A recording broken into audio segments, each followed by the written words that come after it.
begin today with a short reference of the dynamic that will be presented today in the different panels of the agenda. Each panel will have a moderator who will be in charge of presenting the panelists and then followed by their presentations. The moderator, in conjunction with the academic coordinator, will be in charge of the times allotted to each um, comment made or in each presentation, which will be located at the back of this room. During the presentations, the auditorium will have the participants will have the ability to ask their questions if they place them on the questionnaire card that is included in the folder that was given to them when they registered. At the end of the presentations, the moderator will ask the questions that were previously selected by the academic coordinator and will allow each presenter, each panelist ask to answer the question. The moderator will have between 15 and 20 minutes in order to cover and manage the majority of the questions and to receive the answers from the panelists. Having said that, we will now begin with the official presentation of the first panel, which covers the topic savings, poverty, and development, the contribution of the savings groups. The moderator of this first panel is Juliana Sanchez Calderon. She is the director of the offer management of institutional offer from ANSPE. She is an economist from the National University of Colombia with a master's in development economy from the University Bordeaux University of France. She has 8 years of experience in political science with many links to the public sector. She also worked in the Habitat Secretary, then went to the National Planning Directorate, where she worked issues of focusing on system development, e- economic development. For more than 5 years, she has been linked to the National Agency for Overcoming Extreme Poverty, ANSPE, where currently she is the director of institutional offer management of ANSPE. Also, when she worked in public sector, she was a teacher, a professor in the Exnardo University, where she was in charge of and economic development and growth. She is accompanied on this panel by Jeff Ashe from the University of Columbia of the United States, handling the topic savings group from Africa towards Latin America, a proven strategy with many possibilities. Jeff is an anthropologist from the University of California. Currently, he's a microfinancing professor from the University of Columbia while he's writing a book about the movement of these savings groups. Ash is in charge of the company SFC, Community Savings in Oxford, America, until March 2003. With that program, he was able to integrate approximately 600,000 members, almost all of them women, organized amongst 30,000 savings group in Mali, Senegal, Cambodia, El Salvador, and Guatemala. He designed the group SFC, the program SFC, based on an investigation that he carried out in Nepal, India, and Zimbabwe. In the 80s, while he was working in international actions, he was in charge of the PESC studies, the first worldwide study of microfinances. After international action, he funded working capital. Over many years, was characterized as the best microfinancing institution in the United States. Finally, on this panel, we have the participation of Olivier Pierard, coordinator of the Rural Development Program for the Development Agency from Belgium, with the topic Reflections and Observations about an Act of Horror in Poor Communities. He he studied in the university in Belgium. He studied his professional career. He started his professional career in 1965 in an investigative project of agricultural products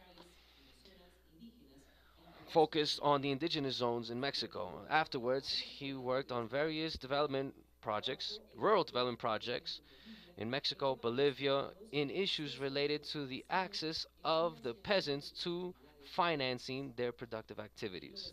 In 1988, he participated in the creation in a fund in Puebla, Mexico. This fund is focused mainly on the rural sector and maintains a focus on the savings of its affiliates and remote areas. In 2005, he was responsible for a strengthening project in order to increase their coverage in the Sierra, the north of Ecuador. As an independent consultant, Oliver carried out a series of missions for national and international organizations in various countries of Latin America towards Africa. The topics were access to financial resources, mobilization of savings, strengthening institutions, amongst many other subjects. Currently, he resides in Quito, Ecuador, where he coordinates a rural development program for the Belgium Agency of Development. Juliana Sanchez Calderon, the moderator, and panelists. Welcome. The floor is now yours. Thank you very much for that introduction.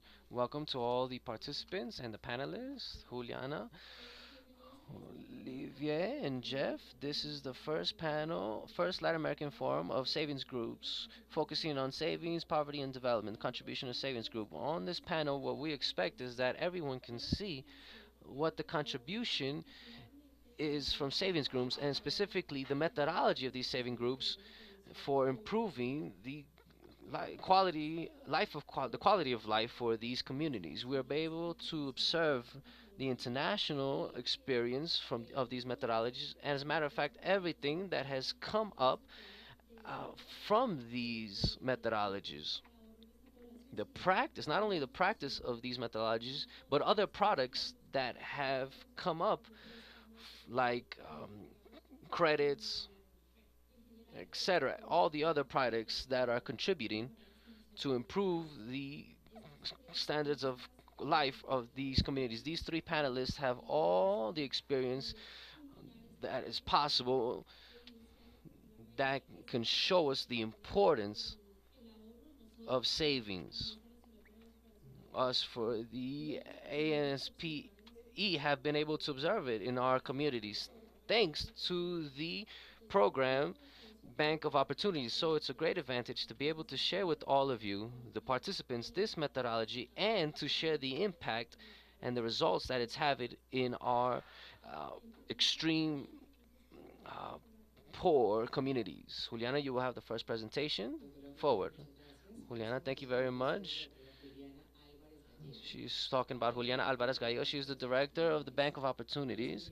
She's a business administrator specialized in urban strategic planning with studies in higher management. She was secretary of distribution from the Secretary of Habitat. She was a manager of the Popular Vivienda Fund, and she was also a director for 11 years. She has been a president of many board of directors, like the sewer system, Metro Vivienda, Caja Vivienda Popular, and the Special Unit of Public Services. Doctor, the floor is now yours. Good morning.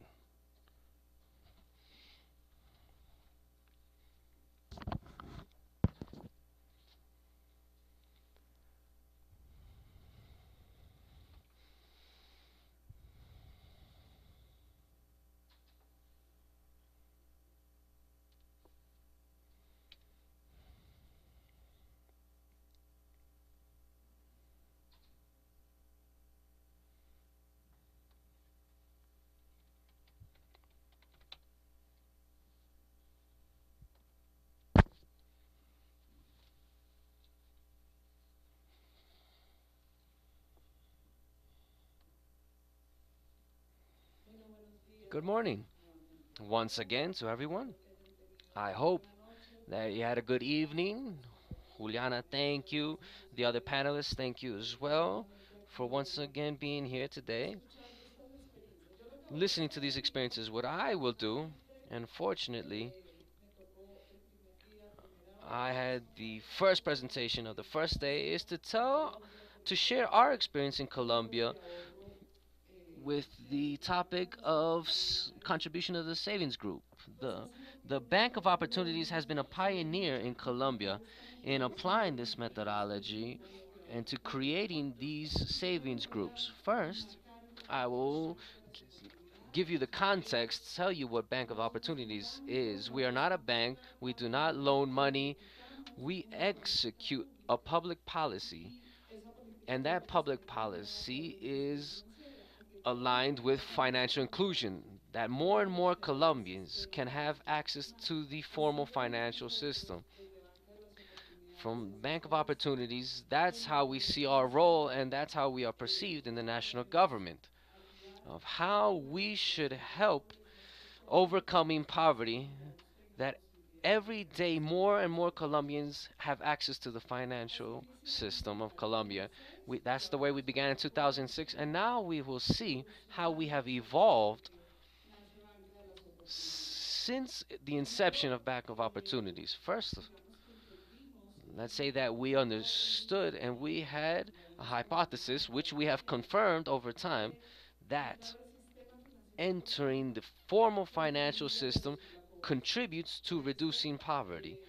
That's why when we were contemplating this program and we were thinking of what we should do to promote financial inclusion as a motor for reducing poverty, we created the Bank of Opportunities. If we reduce poverty, we could encourage and promote the economic growth.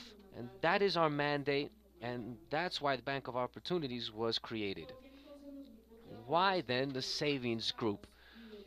And what we are looking for within our mandate and our public policy is basically what can we do so that the people can have access to the financial system, the formal financial system. If these savings groups that we are promoting in the government and in Bank of the Opportunities are not formalized,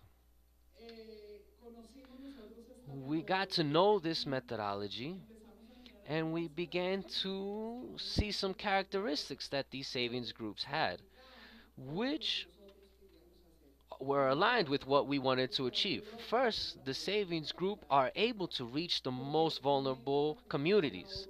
They foster savings and this culture of savings, and it generates social awareness.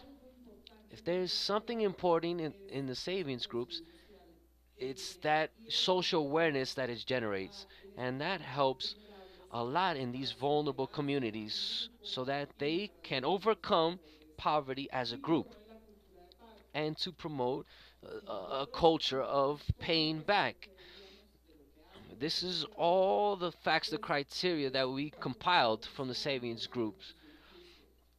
It's very aligned with financial inclusion in our mandate. Our purpose through these savings groups and everything we do in Bank of the Opportunities is to once again reduce poverty and to promote development. And we believe that what we have done since 2006 by applying this methodology to the savings groups has helped a lot. And even though we do not have measurements of our impact, technical measurements of impact like we should have, what we have seen in the program is that truly there are communities which have taken significant steps forward in reducing poverty. Why is it important? Us in the Bank of the Opportunities have been pioneers in Colombia in implementing this methodology. But also, Colombia is the only country, I think, around the world that from the national government, or at least in Latin America, from the national government, we invest resources to promote savings groups. I expect that at the end of this forum, there will be some people which represent entities of the government, like the regulators, for example, the regulating entities, or also Bancaria, which will also accompany us, that in this forum we have that debate. The investment from the public sector in order to foster these savings groups. But let's say that from Bank of the Opportunities, we have believed in these groups and the results have been positive. How have we evolved in the country with this? First, in 2009, we got to know the methodology since 2008. In 2009, Hugh, which I haven't seen yet, but I'm sure he's here somewhere, he has to be here, came and helped us adapt the methodology to our context, to our culture, the Colombian culture. We were working with him the entire year, 2009, in Bank of the Opportunities. In 2010, we had a pilot program in 7 departments of the country. And we were with Red Unidos, the foundation,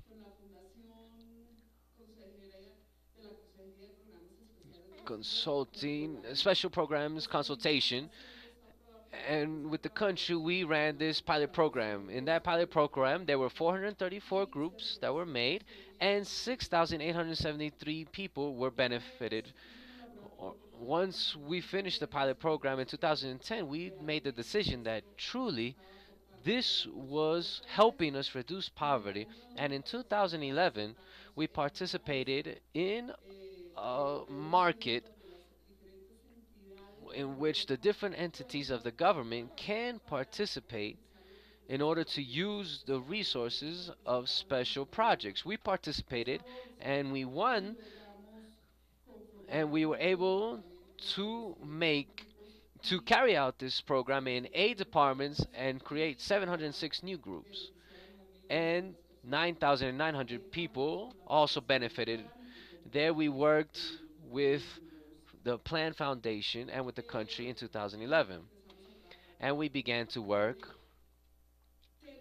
with the BID, the Inter-American Development Bank. Project plan, we started to work with many projects, and we carried out a project with the Inter-American Development Bank in order to create more projects. We believe so much in the project. It's been so successful that we're not only working on creating groups in the Bank of Opportunities, but we are also working in training new operators so that this could have a more significant impact, so that more people can apply this methodology around this country and creating savings groups. Right now we are working on a project in which we have 12 new operators, which the Inter-American Development Bank is helping us train so that they understand clearly the methodology and we could create even more savings groups. In 2012 we also worked with some resources from Bogota, DC, and in that project what we did was to create savings groups in Bogota, vulnerable communities, but those new resources have helped us to create more savings groups in Colombia. In 2013, this year, we once again participated in a market. I believe she's making reference to a competition, and once again we won that call, that competition, and with those resources that we received, we have the challenge of creating with the Inter-American Development Bank new savings groups. And also in 2013 we had a program, because what we have seen is that, okay, here are the savings groups, everyone is happy, we love what's happening with the savings group, but what is happening with these people? There are people that since 2008 that were in these savings groups which are not being accompanied and mentored by us, and we want to know truly what has happened with those people and what are their situation, their status of financial inclusion right now, and if truly through the savings groups their status has been changed or not. So in 2013 we have a project that we call group graduation of groups, and this project that we are developing right now is made of first of finding these people which have been in these savings groups for more than 2 years, and we are looking for the initial groups, those that began in 2008. We are looking for these people and trying to see what happened with their lives since we stopped mentoring and accompanying them. If they are in the formal financial system, if they are not, if they're made new savings groups, and reviewing what needs they have. Once we have carried out that study of what has happened to them and what their needs are, what we pretend is that, or what we want to achieve is the expectations have been broadened. Something that we have detected with the groups is that the groups began, but every day the expectations grow. So the savings that they could have in their group of 18 people or 15 or 16 people are not enough to comply with the needs, the growing needs, and the growing expectations. Once they understand that they can save and that they could fulfill dreams and have life projects for life. Once this happens, they have to use formal financial institutions that can give them even more resources. That's our hypothesis. But this project will tell us if that's what these people want or not. We are accompanying also the financial system, working hand in hand, saying that here there's a group of people which have worked with this methodology. They have learned how to save. They have been educated in finance, but we are reviewing, we are trying to see if the formal financial system is offering what these people need. And like in all our public policy and Bank of Opportunities, what we have to do is to achieve financial inclusion, trying to match the offer and demand and to have common ground. And that's why now we are working with the savings groups, which we are no longer accompanying, to see what happened. We don't have the results yet. It's a project that we began this year, and we expect to begin compiling the results to see what these people want and need. In 2014, we will work with them. After carrying out the analysis and knowing what they want, we will have a pilot program accompanying them, trying to help them reach the financial system. These are some numbers in Colombia. We have reached 17 departments, 157 municipalities. Colombia has 1,102 municipalities, and we have reached 157. Overall, in regions that are of interest to us, because let's say that they have been affected, impacted regions, maybe by natural disasters or violence. These are Antioquia, Nariño, and these are the departments in which the most amount of savings groups have been created. I would like to tell you. And I'm going to go back to this slide. Here we talk about the groups of the savings groups in the year 2010 in Colombia. We had an issue that was very strong. It was the pyramids, the financing Ponzi schemes. Many people lost money with the Ponzi schemes. We call them pyramids, these Ponzi schemes. And then we came here, government offering this, come and do and have some savings, and there's with a methodology that we're going to teach you. And some of the provinces that were most hit by this was Nariño, where there was a lot of Ponzi schemes. However, today they are one of the provinces where we have the most number of group savings groups, among the most. Let's just say that these people that are in these groups have trusted government, have trusted that what we've brought is going to help us for their lives and so on. And this is the driver that leads us to give courage to continue to work. In this year, we have a statistic. When we started, about 95% of the people that were making savings groups were women. However, today we can say that it's 73%, and now we have 27% of men. This, we like it. Because we believe that there should be equity, parity between men and women, or women and men. It should not only be women that are in the savings groups. In other words, this is showing us that it can be for all. And as we have in the imaginary concept in this world of ideas, only women who are concerned about the financial issue, and that men are irresponsible and they just earn their money and then they go out and drink beer. No, it's not there. We can see that men to our savings thanks to this methodology. And we don't see this with other programs that we have, other programs that has Bank of Opportunities and so on. Truly is concentrated the majority in participation in women, and here that we find we begin to participate the men, then let's say that it's good. I mean, we think it's good.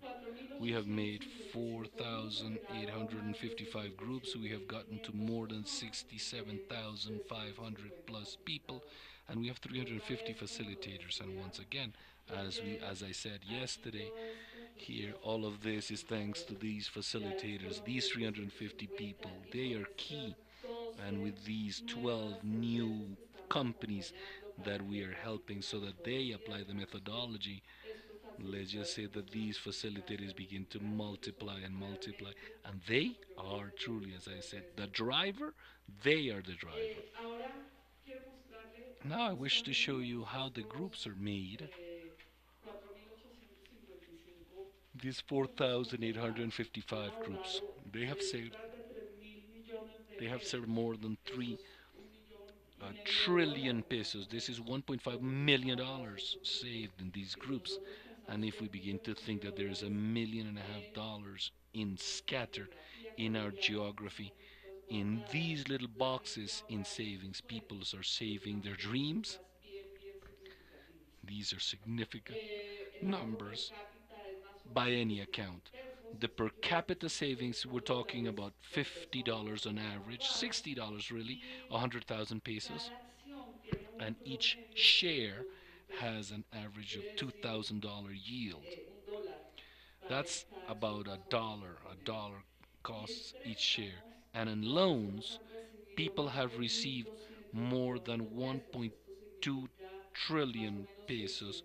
This means around $640,000 that they have received in loans, the people who are in these savings areas. And I think this is very, very significant. Once again, I repeat, if we were to see that people invest a dollar in each share every 15 days and so on, then the figures of the groups have us quite satisfied. This, of course, is never done alone. There are always lots of people involved. We are the Opportunity Bank. We have had some resources from other public institutions, as we mentioned, from the capital district, from the municipality of Bogota, from the United Network, from the planning department. There's a planning ministry, and we have managed to have there some resources. The Ministry of Commerce, Industry, and Tourism has also given some more. The state-run oil company Ecopetrol has given us those, where we are in their areas of influence, where they exploit oil, where they operate and they have plants. We provide these loans. And then we have the operators, which are one of the drivers. We have IED, Plan, Foundation, ProPaís, CIREC, and here you can see the 12 new operators that are in regions that are considered remote in our country. And this project here, we have some people that work with Ecopetrol as well. But we have the High Magdalena River Foundation, the Pipeline Foundation, Chenovis, Davi Plata from Da Vivienda Bank. These are the 12 new operators that very probably we're going to manage to impact a bit further here in Colombia. What do we believe in opportunity banks? And this is very probably going to be a debate, but we like the debate. We like the challenge. Savings is a way to get out of poverty, but you have to innovate. Traditional savings is not going to lead to most vulnerable people to save. So we have to innovate so that we make financial inclusion. And we believe blindly in financial education as a tool to manage how to overcome poverty. And we consider that the savings groups are education, financial education in practice, in real life. When we see the workshops that we give for their financing, so we have some modules and so on, and we have the budget module, we have the saving budget, the credit ones, the rates of interest, and so on. And we have to make many efforts, invest a lot of money because people, we have to explain to these the vulnerable people, we have to explain is what is an interest rate with a lot of care of what's happening because it's not easy for them to understand or how to make a budget when we make groups of savings and credit people in practice understand what is to save, why a bank, an financial institution, a cooperative, or an NGO charges an interest rate, because now they understand that money costs money, and otherwise, how would you survive? How would you lend money? How do you make a solidarity fund? So let's just say that this we believe with the savings groups actually helps us. And then we have there and so on. And then in group there, so we get the financial one. And then we have there, con ahorrar with savings, you actually fulfill your dreams. I think that savings is important, and these savings groups have actually broken many paradigms. And with these, the most important ones is that poor people don't save because poor people don't have how to save. We've broken that paradigm because income is too little when it's less than a minimum wage. It's impossible for people to save. No, that's not that paradigm. We broke it with the savings groups, and now we have seen the figures, and we showed you the figures of what people manage to save through these groups. Thus, we believe that financial education plus saving plus a culture of payment is financial inclusion, and this is a solid tool to reduce poverty. Challenges and some food for thought. We have a population prepared for the next step. And what is the next step? The next step is what we're trying to do in Colombia to discover with this study that we're carrying out, but also we wish from this forum and with the international experiences, we'd like to show there if we have to do another steps, if there is a next step, if not, if we are going crazy and so on, that we should continue to progress with this group of people that are saving. Another network and another reflection that I wish would to have under the financial institutions, are they really able to understand the needs of these families, or they're not there? And that's why these families like so much the savings groups. Here we have the financial system adapting to the population, or is the population has to adapt to the financial system? That is another question that, let's just say, that we should begin to solve in this forum. And as I said, now the purpose of this opportunity bank is to create ties between supply and demand, preparing the financial sector as well as the people so that they can actually come into the financial system and that way overcome poverty.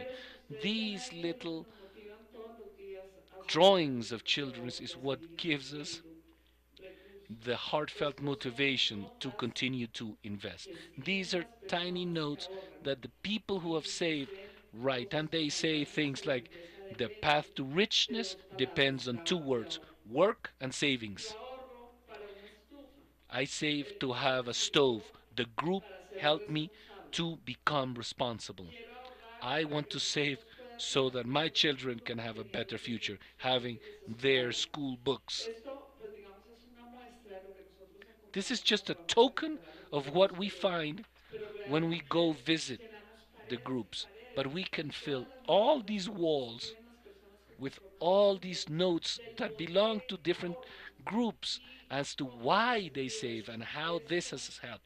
This this is a mirror of what's happening in our country with these savings groups, and that we from the Bank of Opportunities kind of say we wish to continue to support, and we're more than willing to bet on this methodology.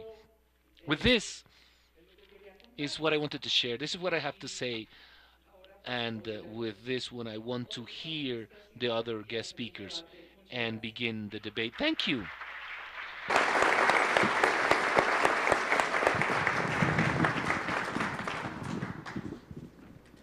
Bueno, muchas gracias, Right, so thank you very much, Juliana. and through the experiences we know the contributions that Opportunity Bank is giving and local credit in extreme poverty in the United Network. Next, Jeff, I think you are on from Columbia University. For those guest speakers, we have two there's in front. We have the time.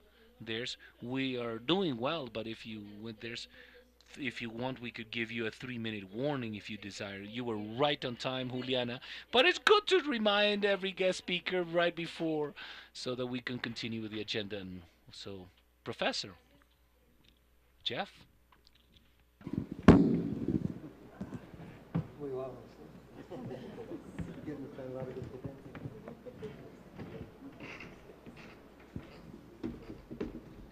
Ok, muchas gracias, César. Han pensado de todo. Estaba con sed. I was thinking of you've thought of everything, and I was thirsty. And by the way, it's a great pleasure to be here, and I wish to start this presentation with is that good? Is that better? Un poco de la I was started with a bit of history. Can you imagine Cartagena 33 years ago? At that time, when I was working with International Action Group, they introduced a methodology that we detected in El Salvador that was called the Solidarity Group from El Salvador. And I introduced that methodology at that time, and that was the basis for the movement of microfinancing here in Latin America. And now, from that initiation,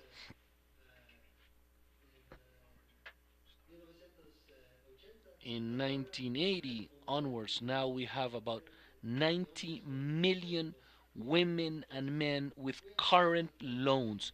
Impressive growth. So now I want to take you to another movement that also has tons of possibilities to grow. And I think it's the time of groups that we are observing now. So here we are in another place.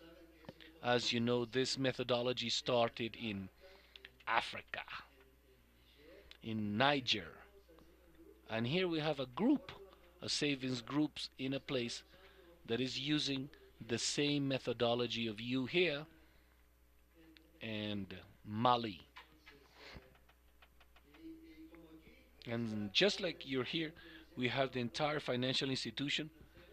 We talk about institutions, we have formal ones and etc. But here, the entire institution, the formal institution, is on top of the head of this lady, with the locks, just like you saw in the yesterday in the outskirts of Bogota, how they keep their box right there. That's the bank. So I've had an opportunity. I was in a presentation just like this one, and I was giving a presentation Burkina Faso in Africa, and then a woman just stood up and said, "Right, I have a program that is called the Empowerment of Women in Nepal." And it's something interesting. We've made about 6,500 groups with 130,000 women in 1 year. And I say, what? How could you have such a growth? That's impossible. Because in 20 years that I have worked in microfinancing, I've never seen such of statistic growth. And I said, okay, right. I've worked in credit for 20 years, but I don't know how and when I'm going to evaluate that program. I have to learn how could it be possible to do something, to get to a poor population do there. So after that, I went back to Nepal 3 times, and during those 3 times I learned the cambio of paradigm, the change of paradigm, and then I have the best practices in theirs of microfinance in mind and so on. So day in and day in, they were all shattered, all my concepts as to what was possible, and that's what you get through 3 visits to Natal. I like that. Firstly, although we say, fine, the poor are too poor to save, then I saw that that's a lie. It just ain't true. The poor people are not too poor to save. They have to survive between the planting and the harvesting. Another thing that surprised me a lot is that you don't need a foreign fund. Really, within a group of 20 people, those very poor women, dinero para there's plenty of money to satisfy the majority of their needs. That's a second. And then if you need more money, you could go to a financial group or a bank and so on. But almost for all these needs, you can resupply them through the group. That was interesting learning for me. Another third thing that I learned that I was surprised because I visited so many programs of solidarity groups and always the personnel were handling the account. With this methodology, the groups, they can handle it on their own and they don't need any help. Another thing that I learned that surprised me a lot, and that was, I learned it almost by accident because I was having an interview and a woman said, "Look, I have told a group, you formed a group? There's a whole set of personnel and so on. They are the ones who have to form the groups." But I saw that from then the importance of the expansion of spontaneous reproduction that we didn't have in the program.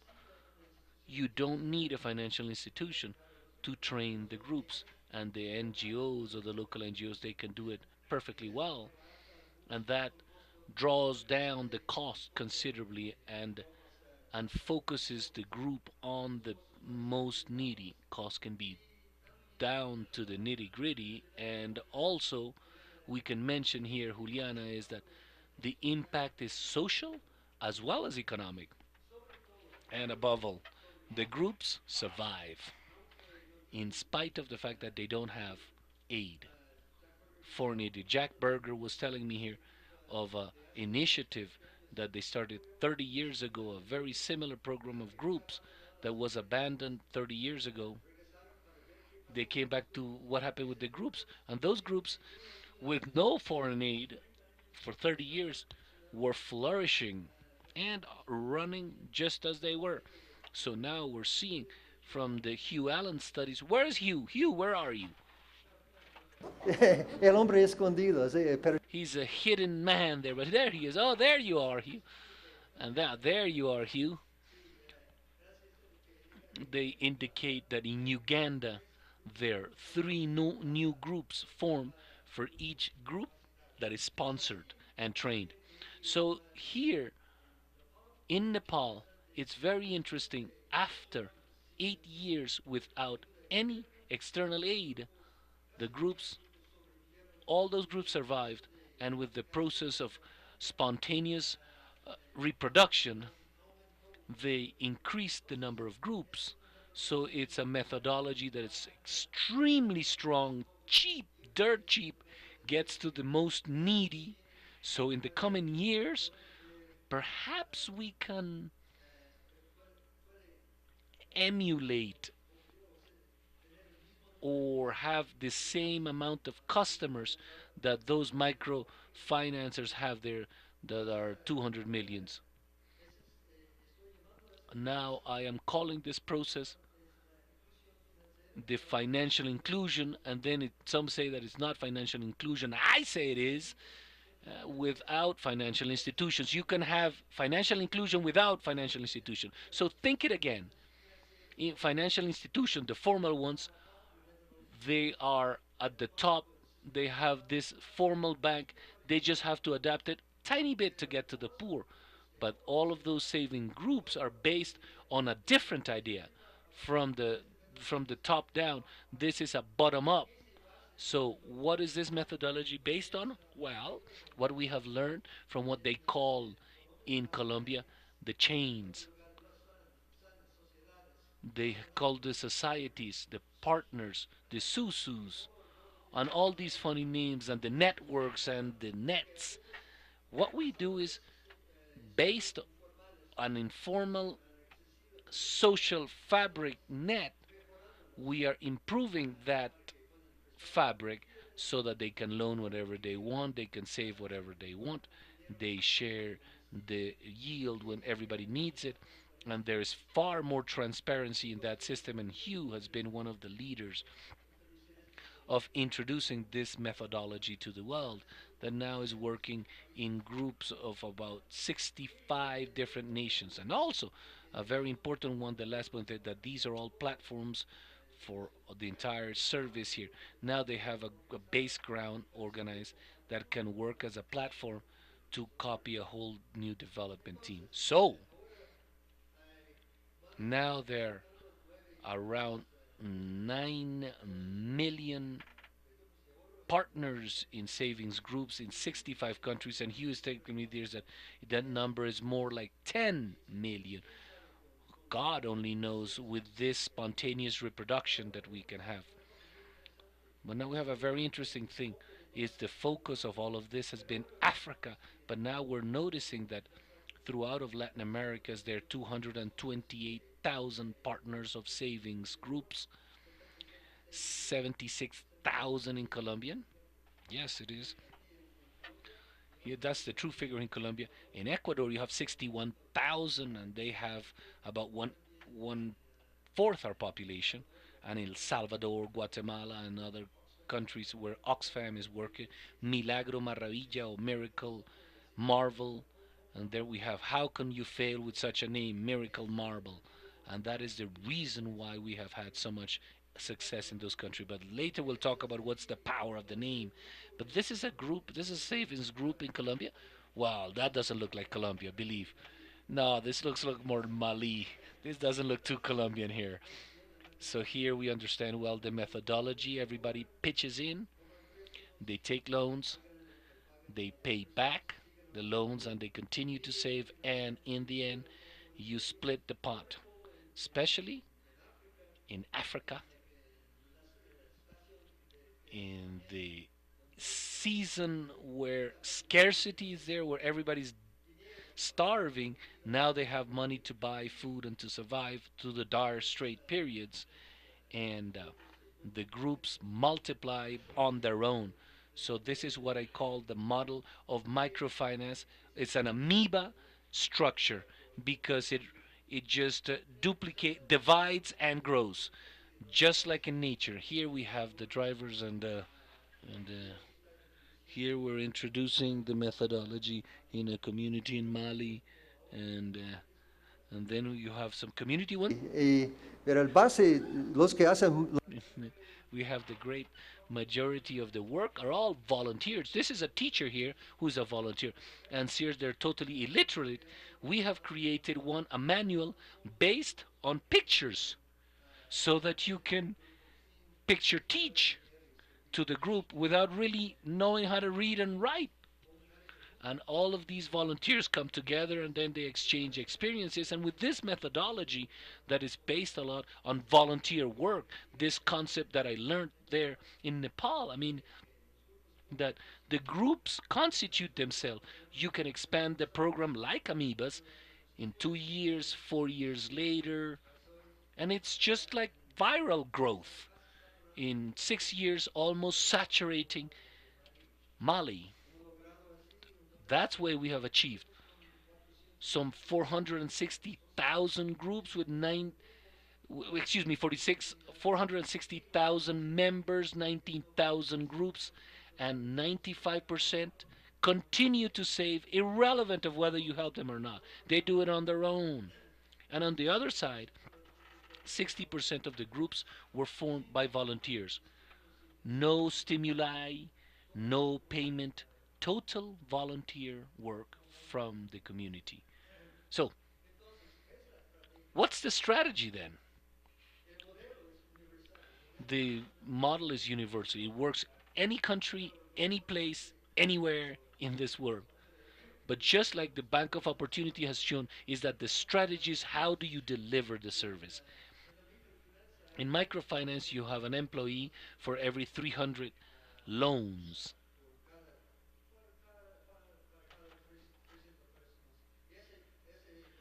And that man has to be every year permanently going this. In these programs, using the other methodology, the Mali, we got to relationship to one employee, paid employee, for every 2,200 members. And now the group is there. Then we have a different ratio of 550 or 5,500. So they handle theirs with them. 30 million transactions without one paid employee. None. They do all that work there. And these groups have survived in Mali, where we've had a coup d'etat, a revolution in the north, a drought, then a hurricane migration from north to south. The companies, food companies have shut down, and they have survived. And it seems, although in spite we don't have personnel there, they have survived. All they're thriving. So I say, what's the principle? Now, as the black president said, look, small is beautiful, big is necessary. Everything is from bottom up, from what is already existing. Always, you just have to simplify the manual. Each manual that we have, every time is not thicker. No, it's every time is skinnier. So you can have a manual that in one snapshot, one circle, one word, save. That would be the entire manual. The volunteers are going to constitute the groups, and nobody is going to have any subsidy of whatsoever, because subsidies kill initiative of the group. And as I was mentioning, always the learning is vital. So, what is the impact? We have had a study of random control trials in this format for economists there. So we had 6,000 interviews, 500 communities, and we're getting to a population that is very, very poor. What did we learn? In 3 years, 40% of the women in a community on average are part of this group. In total, 10% they have reduced extreme hunger. 10% of those people. 30% have increased the value of their animals, because whenever there is money, when there is scarcity of money, they can sell their animals. There's greater solidarity. There is this mutual neighbor helping neighbor concept, and a concept of the spontaneous expansions. There's 12% of the groups, of the control groups, that are part of the group, indicating that this growth and expansion process expands the methodology. And I say, just to summarize the impact, well, look, says, it would seem as, something, what has changed, what's different now? And they say, well, now we have less stress in life. They have a bit of money, they have access to credit whenever they need it, and they feel better. So that has been, I have noticed, all the figures that we can introduce a permanent change in some of the countries, the poorest countries in the world, with a dollar 50 per person. So that are changes in 3 years, and you can see far more changes in the years to come. These are the groups of several years now, and the organizations, the women have organized them, the children's group, the girls groups. They have bought grain to survive better. For surviving droughts, they sell their products. Now they have more animals for sale, as a source of income, and now they have these times in Africa, up to Cambodia, and now in El Salvador. I'm going to speak about that. This woman that you see here is the promoter, and she's like many of the people. She's a former guerrilla fighter, and now she's working as a social promoter. And that's the type of people that have the trust in the community to introduce the program at the beginning. And it wasn't that easy. We carried out a feasibility study, and they said this project is not viable. No one is interested in these groups. We cannot do this. We can't save. We don't see a dollar in the entire week. And how are you going to train something? What are you going to give us? What are you bringing? What is the gift that you have? What are you giving me? And so on. And in And we say nothing. Just some training. They say you guys look like good people, but in the last day when we divvy up the money, you're gonna steal the money.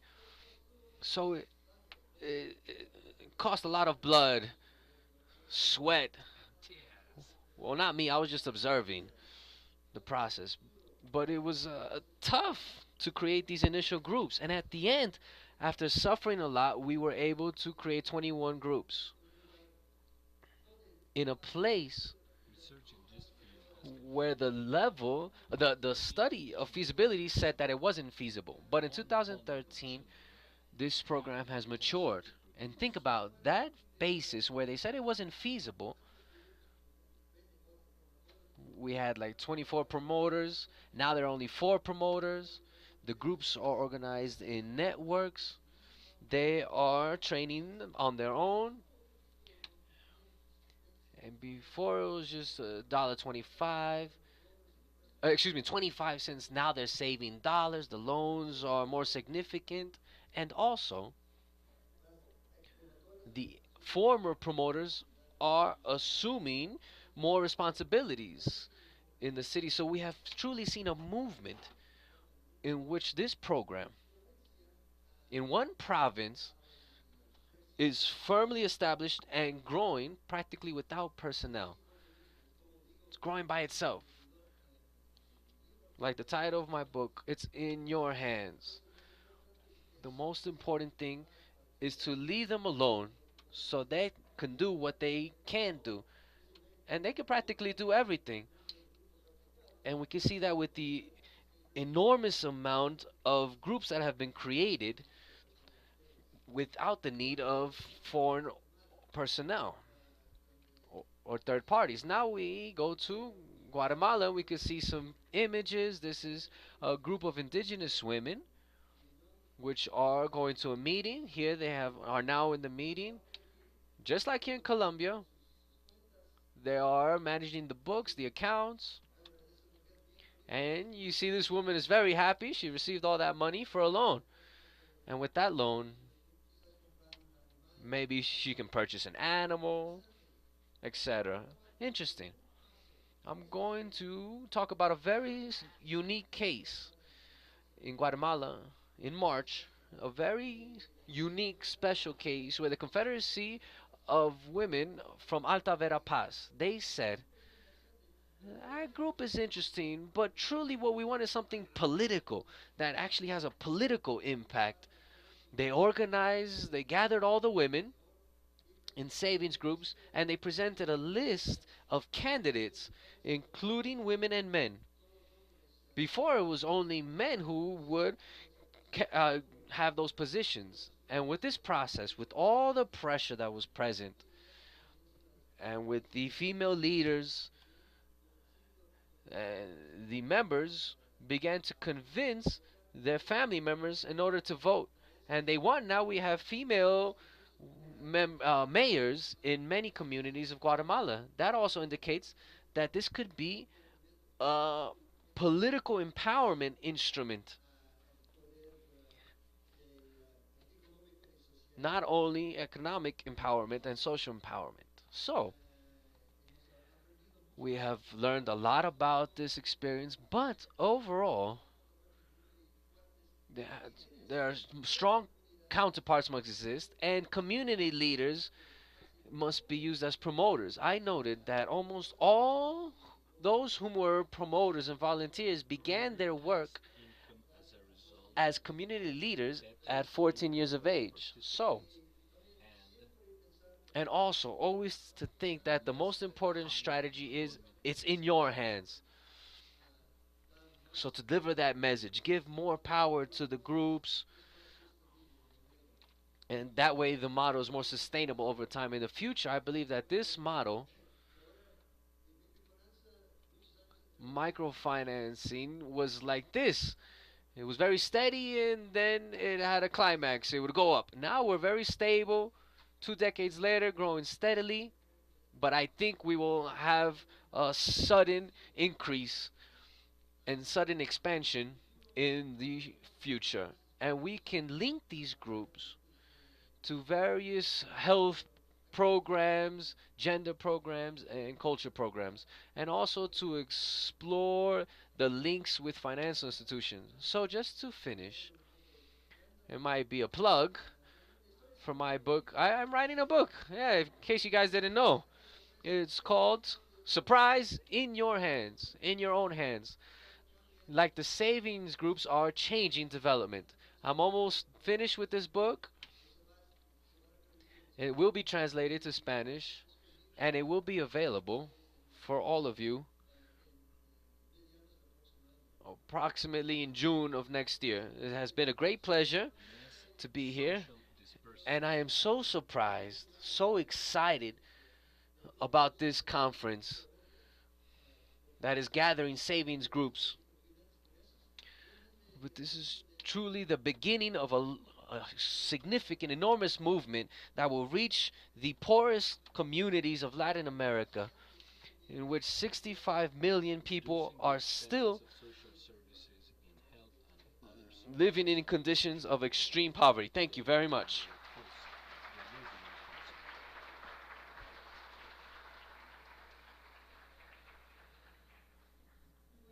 Well, thank you very much, Jeff. Effectively, we can see that the poor are not too poor to save money.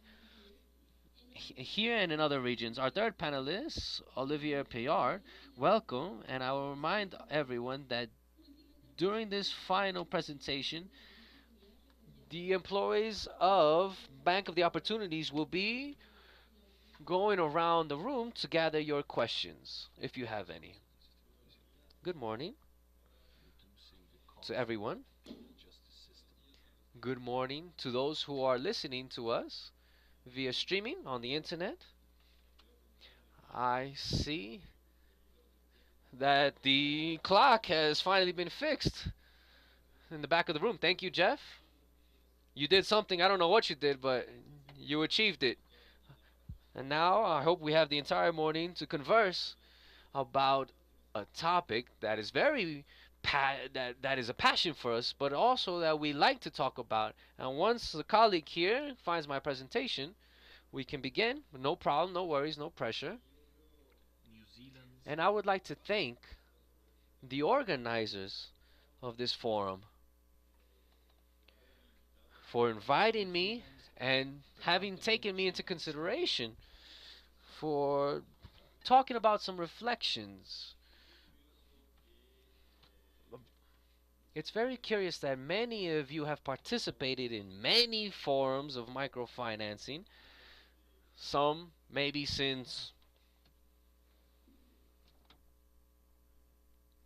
from a long time ago, starting a long time ago, and it was very curious to see that the focus was credit. Credit, credit. Everyone would talk about credit. The credit was going to be a revolution in our fight against poverty and eradicating poverty.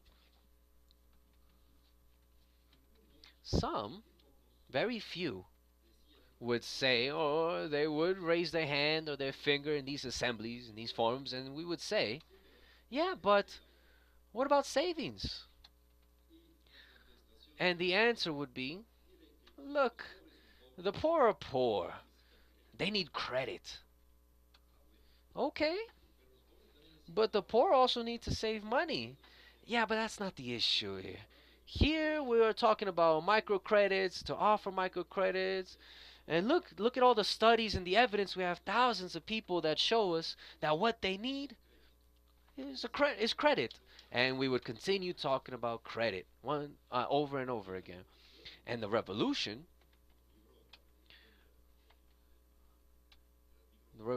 of microfinancing, Margaret Robinson,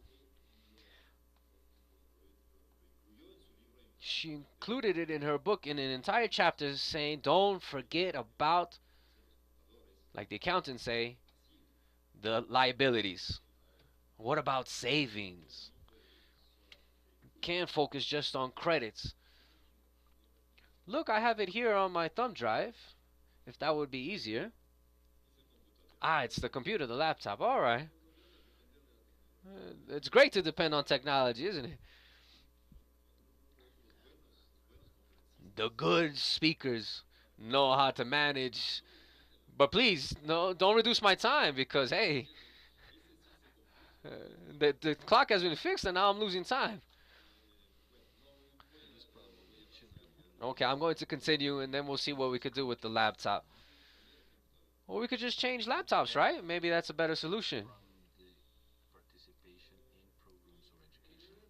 In reality, the revolution of microfinancing was with a focus on credit, and there was a very simple reason for that. Remember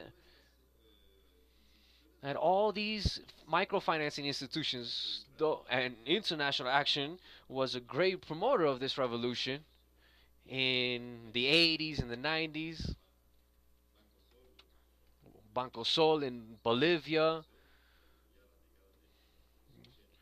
with support from international action. But what happened? What type of institutions were they? They were institutions that by law could not collect. The only tool that they had available in those moments was credit. And the same thing happens with the Grameen Bank, which is another huge model of microfinancing. Dremin, excuse me, this bank started with the focus solely on credit. You, I'm sure, have read many articles or have heard seminars from Dr. Lunis. And for those of us like Jaime, had the fortunate luck to speak with this gentleman and to ask him some questions in his house in Bangladesh, some questions that we wanted to ask for a long time. He told us that they were questioning the initial model of Grameen. Oh my God, what happened now? Okay, and now what we are realizing is that the Grameen model, which is called Grameen 2, is basically focused on savings. Okay, I'm going to see where I am on this laptop. I've lost like 5 minutes. Okay, here we are.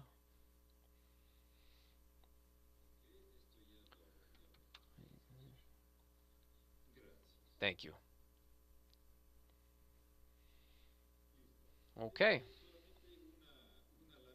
this is just a slide that I took from a publication, Global Findex, I believe. I don't remember the exact name. To show all of you that Latin America, in terms of formal savings, which is the yellow portion, this is the global population. We are approximately at a 20%. This is worrisome. A population that does not save is a population that wastes more than they earn, that spends more than they earn, and they are facing severe risks. We'll talk about that in a few minutes, that how that relates to the issue of safety. So we see that the general global scale, the formal savings is still below average, but we see that Africa has higher indexes, higher levels of formal saving and savings institutions.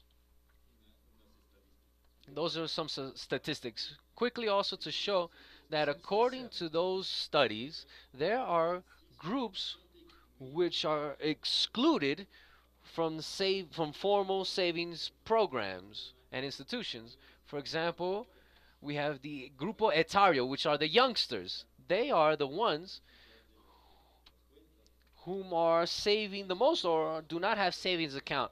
And we can spend the entire morning talking about that, the future of our youngsters in the societies, overall in rural societies, in Latin America, in Colombia, and other regions. We see, which is obviously logical, that the ones who save the least are the poorest. We'll talk about that in depth later. Also, there is a link between the level of education, which is also worrisome. because our rural communities are in the lowest levels of education or have the lowest levels of education. Evidently, that is not a surprise. The rural sector saves the least, is the conclusion.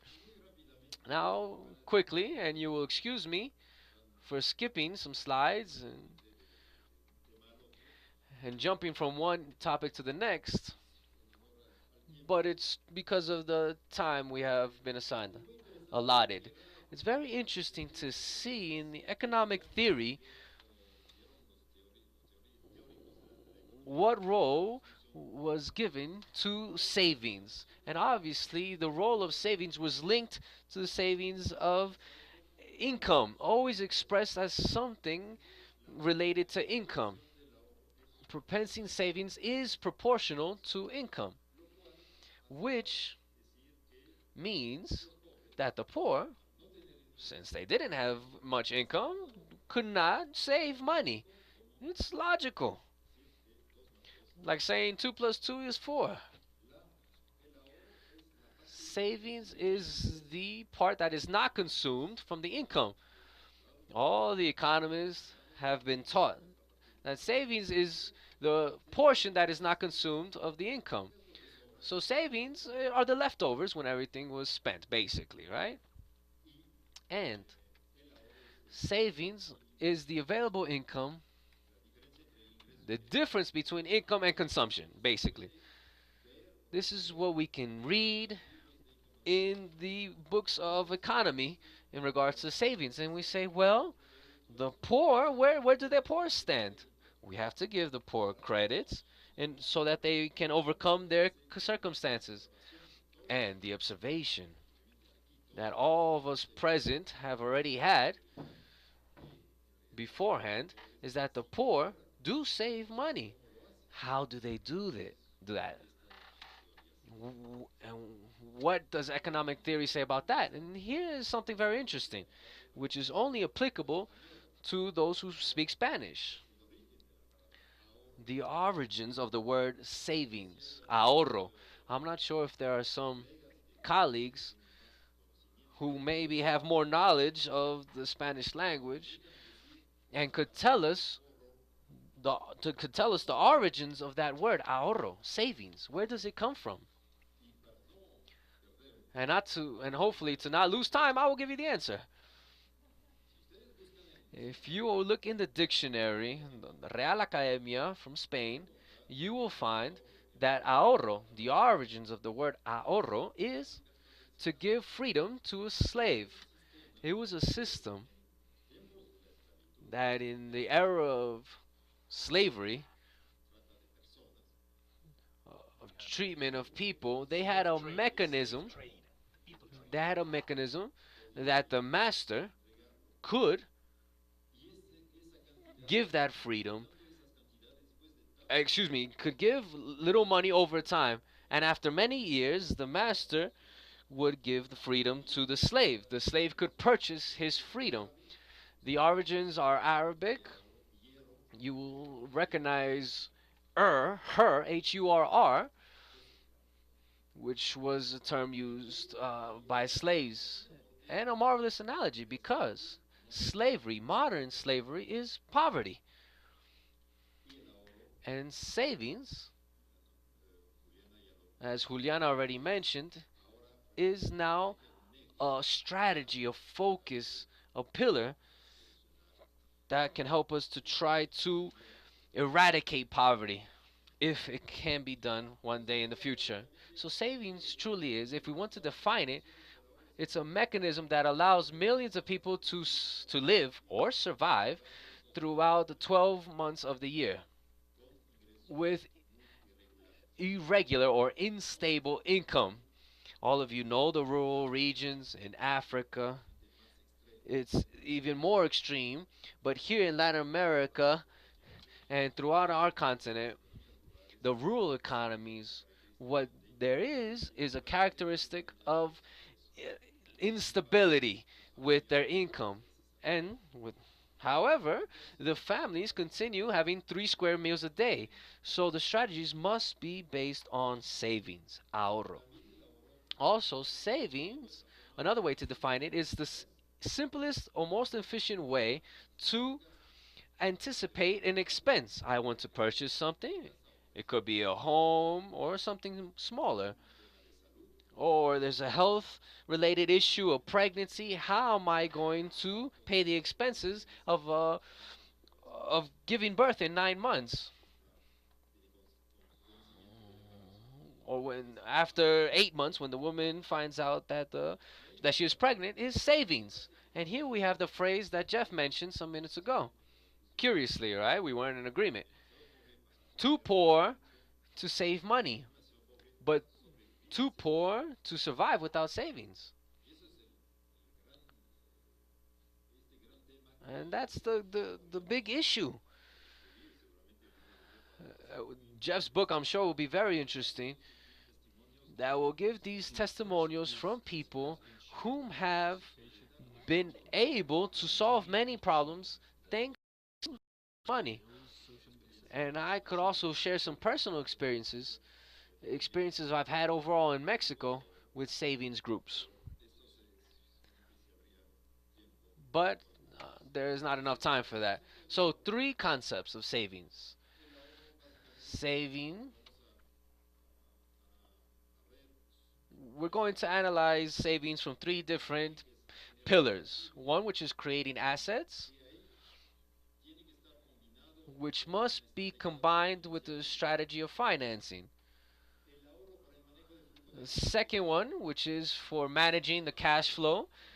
These are the day-to-day savings, which allow people to always have a buffer for paying these sudden expenses. And the third concept for risk management. Later on, when we talk about the impact of savings,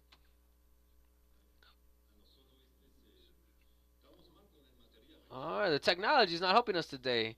On the left-hand side of the room, the projector isn't working. Okay, now I have to look to the left of the room. You guys are placing traps for me, Jaime. You guys are there's pitfalls, this vengeance that's for something I did to Jaime some ways back. For creating a model of savings, there's a marvelous book. Those who really want to get to know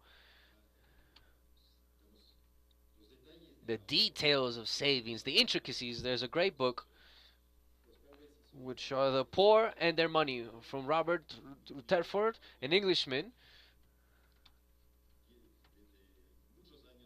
who worked for many years in Bangladesh. I believe he said Rutherford, and he details all the different savings mechanisms. And just to explain that dilemma, that what comes first, savings or credit, in strategies for creating assets, he showed that it was a false debate because credit can also be represented, manifested as savings. Just that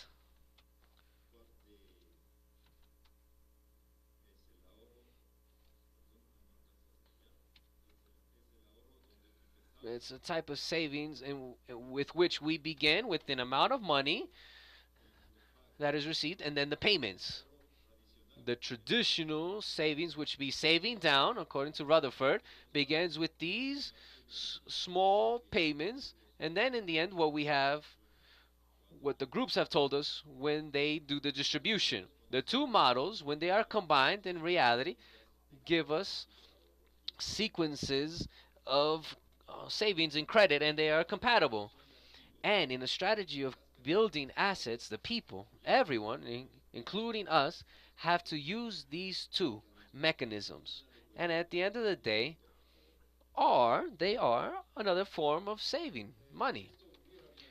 Quickly, all of you know that savings are not just financial.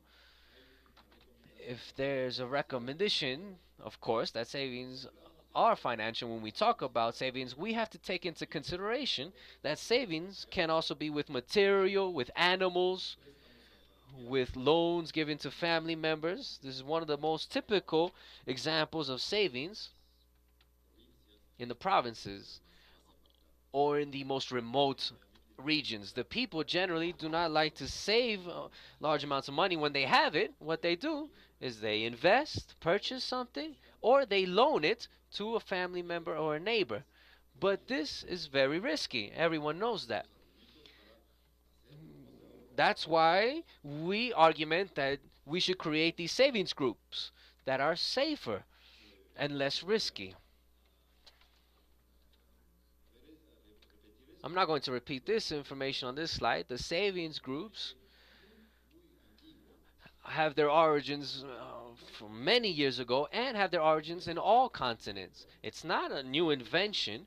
It's something that was created due to necessity of these civilizations.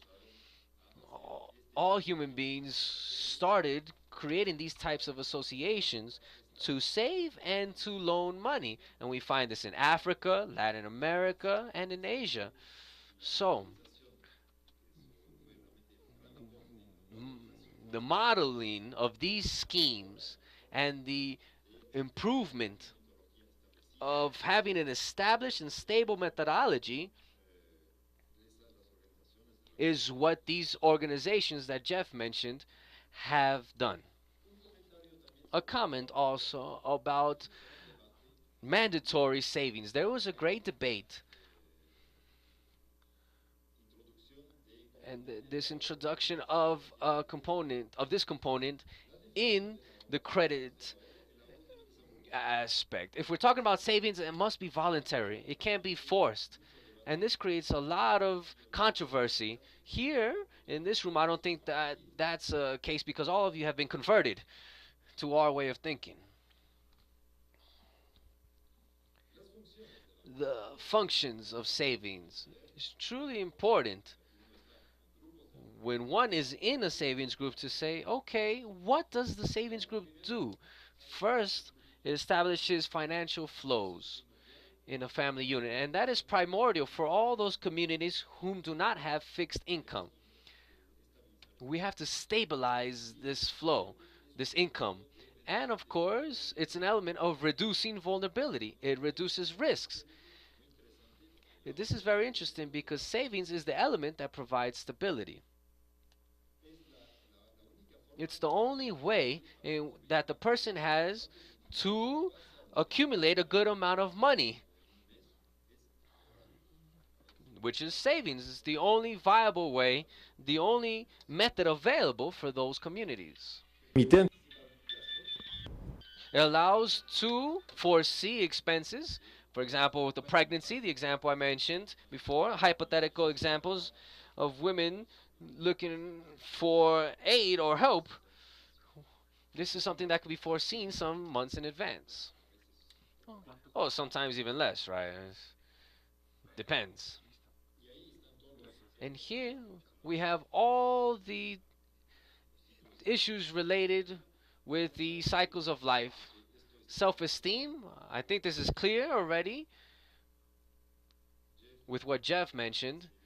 It's evidently, well, what we hear when we speak with these women is that savings has the face of a woman, right? It's something that is highlighted in all the presentations and all our observations. Savings has the face of a woman. It has like a woman touch, but it also has been accessible to youngsters.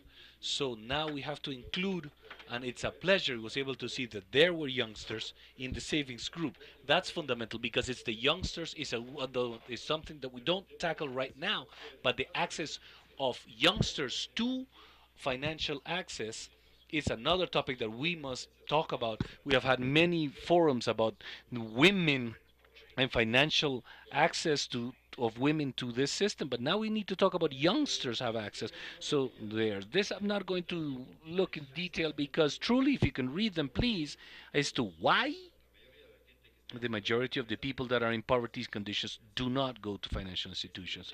It's evident here. There we made some questions in the group of this entrepreneur woman and says, do you go to the bank? Do you have bank accounts? And some, yes, we do. We do have credit.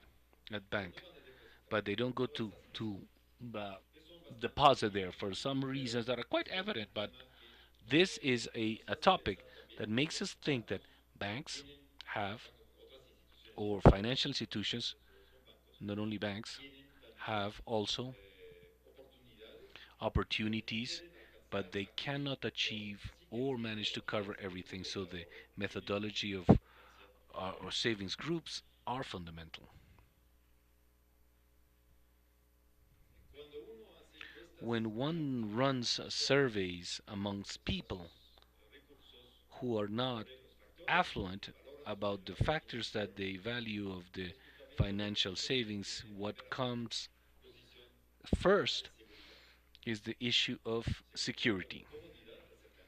Then comfort, the types to have the money available to see it so that we can fulfill it with the purse.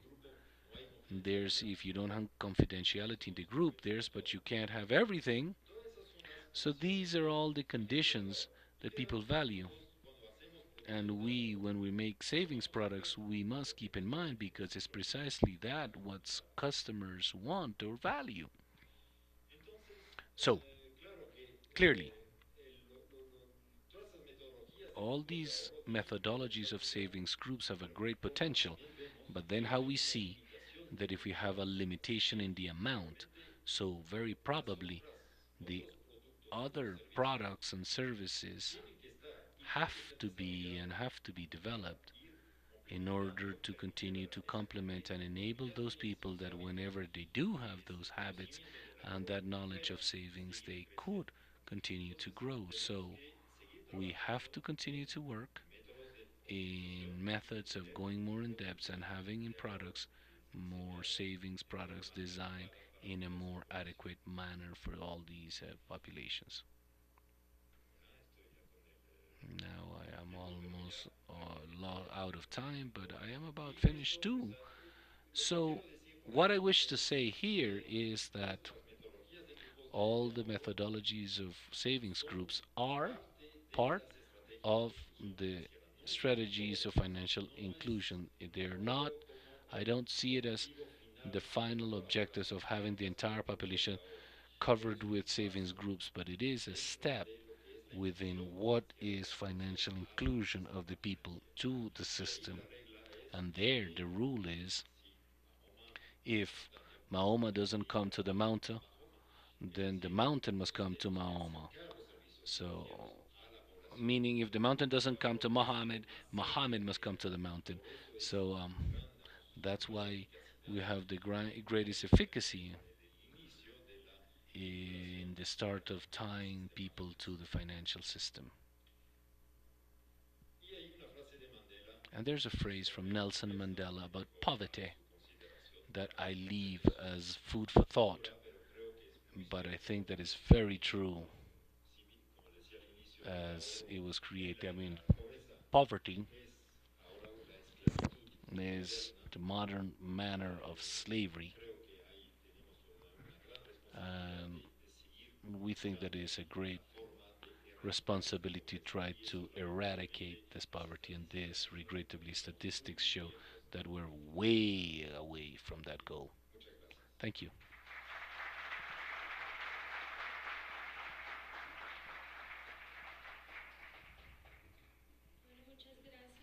Right, thank you very much, Olivia. And with you, we finish the panel, and now we're going to start with the questions that have arrived. On average, I have like 3 questions for each, so I'm going to try to pose one for each one of the guest speakers, and I'll go try, Juliana, with you. And in reality, they're two very similar, and they ask about the ties of these groups with financial institutions. You mentioned it in the presentations as the role of these institutions and how they have and who adapts to whom. And here we have this concern about the progress and if there is some sort of tie of these savings groups with banks con las entidades. or with formal financial institutions.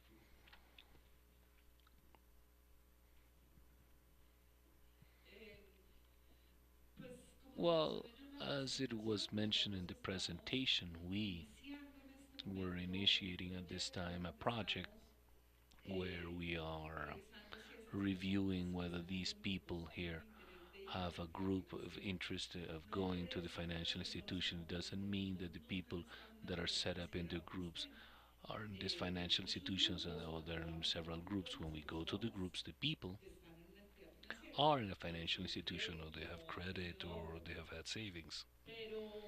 But what we're seeing in this response, I could not give it just yet.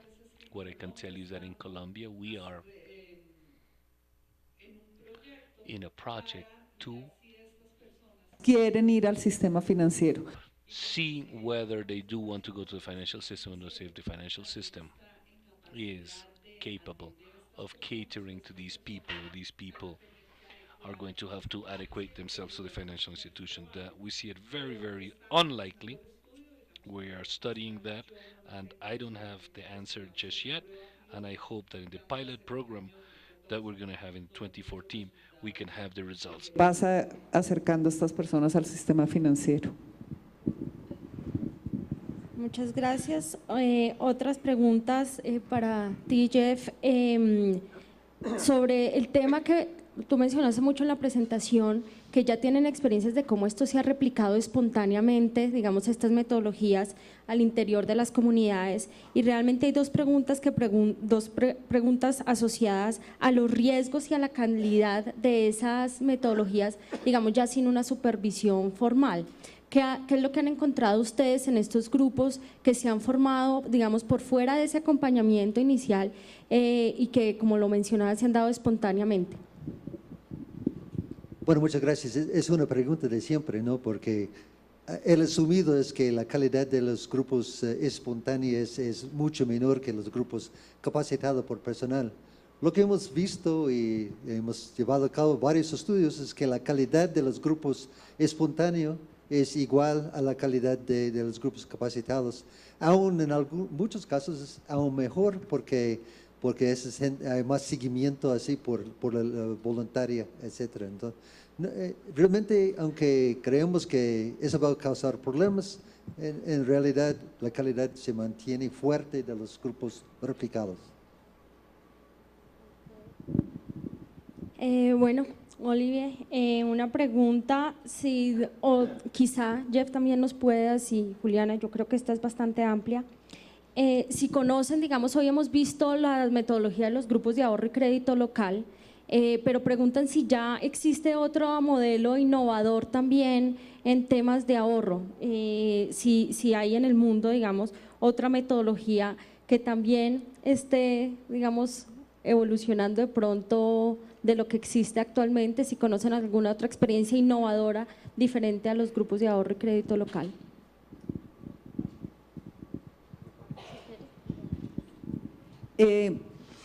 Digamos que, como lo decían en la presentación, creo que en las dos presentaciones estaba eso, esto no es una cosa nueva ni es un invento, porque la humanidad siempre ha ahorrado entonces informalmente y se ha llamado de muchas otras formas.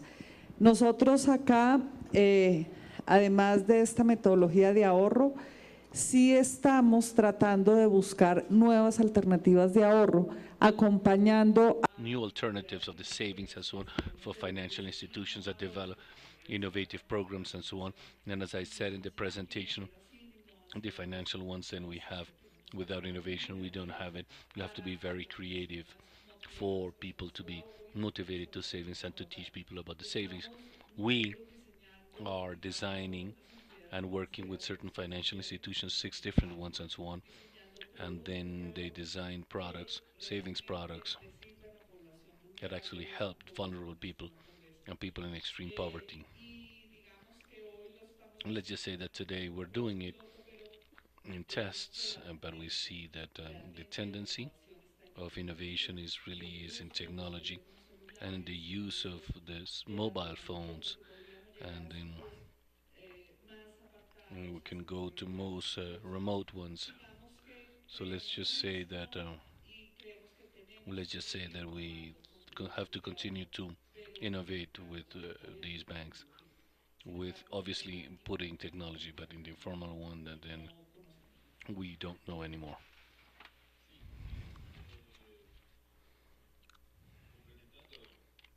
Complementing what was said, I would recommend that you have the questions, the book of there you're gonna find a quantity there is described in great detail the methodologies of mobilization of savings. The savings groups, as we know them here, is one way.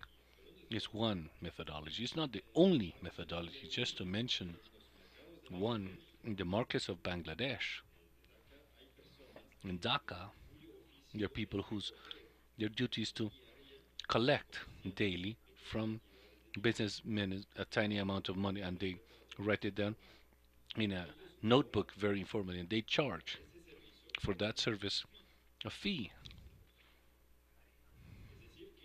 So in other words, there are a system where the people save and they accept a negative interest rate. And that's an example. And that is the comfort from your working post, because they're working 6 to 10 at night in the same place without being able to move. And there's someone there that actually picks up that saving. And they don't have to meet, they don't have to do it, and so on. And then they have their tiny capital. Just to give you an example, and so on. In this book, and then we have a dozen of them. So here, what we have, the innovation there, technology is one, and you have not seen all the results that one expected, and we have the investment of the ones that work in TESA, and they tell us if the person there has their of telephony or if it's only a transactional one. It's a question for them. A brief comment. There are many possibilities, but after working 40 years in development, what I have seen, experimenting with many models, at the end of this is the savings groups, is the simplest, cheapest, and sustainable way that you can get to the population of the 8 out of 10 that don't have access to services that are more formal there, because in the end you can have a revolution, but there, but as a initial start point, it's the easiest way, the cheapest way, and with greatest impact to do it. I'm going to take advantage of the time to do two more questions for those who want to help us with a reflection. And there are two questions associated to the objective one. One is associated there if your participation of youngsters. There's another one in the Colombian case. They ask us if there's only met, and there's, we know that if Juliana asks them, but they ask you, what about this of the group of displaced peoples? And really it's very useful to be with the communities that you have worked. What are those characteristics of those communities where you have the best advantage of local governments, if they're urban areas, rural areas, youngsters, adults? Here in Colombia, here we had the opportunity, in my case, to know a group of children and so on. So I wanted to know part of the experience that you actually have, what type of communities are more prone or receptive, or how, where does this model have the best of success? Well, this is a model that actually can work almost all communities, but effort is greater compared to El Salvador with Guatemala. The effort was bigger because Guatemala was easier, because the Native Americans have a tradition to work as a group. They're this Native Aboriginal Americans. They are different from the other population, but they already have the social fabric. It was easier in those First Nation communities. In the areas there, for us, it's been easier to work with women, but there are other possibilities.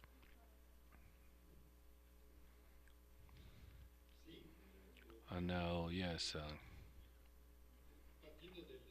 started from the point that all the people have the need to save and do so. It's one of the methodologies. And then we have there that in the urban sector we have more impact of the consumption there. It gives this image of that the people can have their dreams of buying stuff without a lot of effort by buying through credit. I think that that type of methodology has more pertinence in the rural sectors or in the urban marginal ones where the presence of the financial institutions is actually very low. In complement, I think that this methodology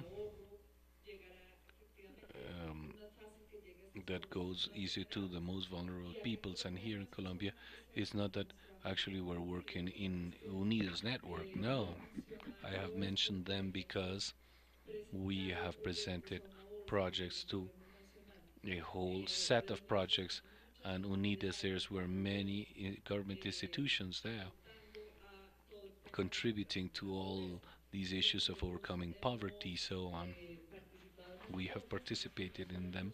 We have used those resources that we have invested in the credit groups, and then we have one of those that attended them to for displaced population, and then from victims from violence. Digamos que nos podemos focalizar.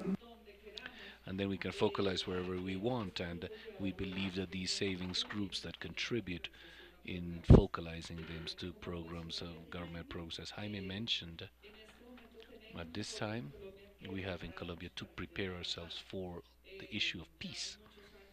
We have many years being prepared and living this issue of violence, and wish to prepare for peace, and this is a good alternative that we can use getting to these people, and we are thinking it through and working with the units of victims in order to help these people, those who have been victims of violence, to rebuild the social fabric, because it's not the savings but it's also the rebuilding of the social fabric, as we have seen in our presentation.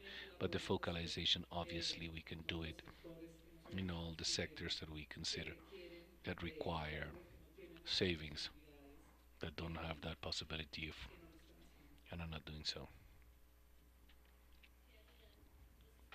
Now they're telling us that time is of the essence. So in closing, I would like to close the panel by saying thank you very much for being guest speakers for these presentations that were so enlightening. I think that the idea was also to break certain paradigms with the savings capacity in this population, see that it is possible to carry it out. That aside, it has enormous yields for the population. And I want to close mentioning the fact that we have made so much the Unidos networks, which is the one that executes this one by ANSPE. We'd like to mention that within the network we have 1.5 million families in extreme poverty, and we started with this 1,100,000 did not save. At the beginning with this, no one had any saving habits, and as there's some years and thanks to all these programs and so on, so Opportunity Bank, and then we have of the DPS and so on, that we do it here. You have now 400,000 families of that 1.5 million that are saving. So there we want to close by reaffirming that yes, it is possible to save. In Colombia we have seen great progress in that population, and there are some enormous benefits that with the diverse cases that we were presenting here is more than evidence. Thank you very much to all three of you and to all participants here. So now we're grateful to Juliana Sánchez Carrero, moderator of the panels, and their participant Juliana Álvarez Gallego, Dr. Jeff Ashe, and Olivier Pierard, for those great contributions that actually have significant results in this academic